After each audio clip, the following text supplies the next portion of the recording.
You got a client complaint email, and your first instinct, whether you wanted to apologize immediately, defend yourself, or just not reply at all, is going to make this worse. Because none of those is actually a strategy. Most client complaints aren't lost because of the original problem. They're lost because of the reply you send when you're emotional. In this video, I'm going to show you how to stop that from happening. The instinct when a client complains is either to over-apologize or shut down. Most small business owners either over-apologize, taking full responsibility for something that wasn't entirely their fault, or they go cold and professional in a way that shuts down the conversation entirely. What actually works is reading what the client is really saying under the frustration and responding to that. Not the emotion, not the accusation, the actual problem. ChatGPT can slow you down before you send something you'll regret. And that's exactly where most of the damage happens. For this demo, let's use Lisa as an example. She's a solo interior designer.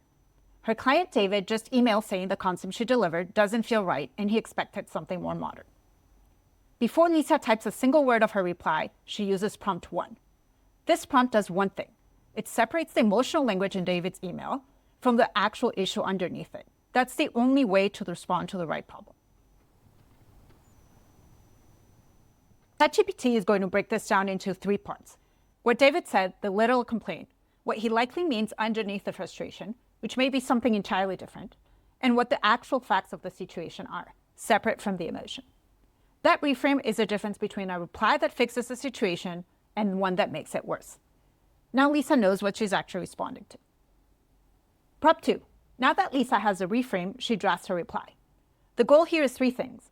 Acknowledge the frustration without over-apologizing, reference the approval to protect her position, and offer a clear next step that moves them forward. If she doesn't reference the approval that David signed off 2 weeks ago, she loses leverage. If she leads with it defensively, she sounds combative. The prompt handles that balance for her. What you're looking at is a reply that acknowledges David's disappointment without accepting full blame. It mentions that a direction was approved without weaponizing that fact, and it offers a 30-minute call to clarify his vision for round 2. Lisa reads through it, makes 2 small edits, and it's ready to send. That took about 4 minutes. On her own, she'd be staring at it for hours. Now, what if David replies and he's angrier? He's not happy and he wants a refund or a full redo at no charge.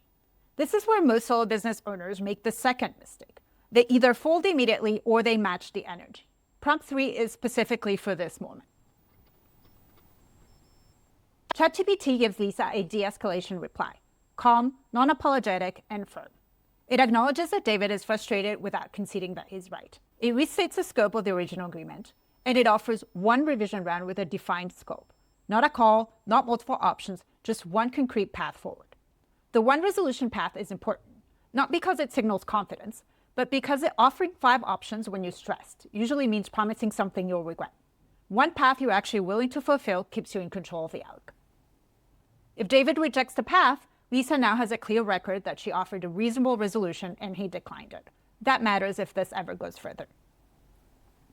Lisa saves all 3 prompts to a Google Doc and calls it her client conflict system. The next time she gets a complaint, and she will, she opens the doc, pastes in the client's email, and runs through the same 3 steps. She doesn't need to reinvent this under pressure. She already has the system. Most client complaints escalate because of the reply, not the original issue. Slowing down and reading the complaint before you respond is the skill.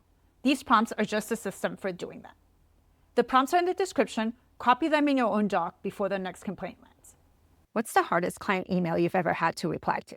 Drop it in the comments. I might build the next video around it. If this was useful, subscribe. New system for solo business owners every week.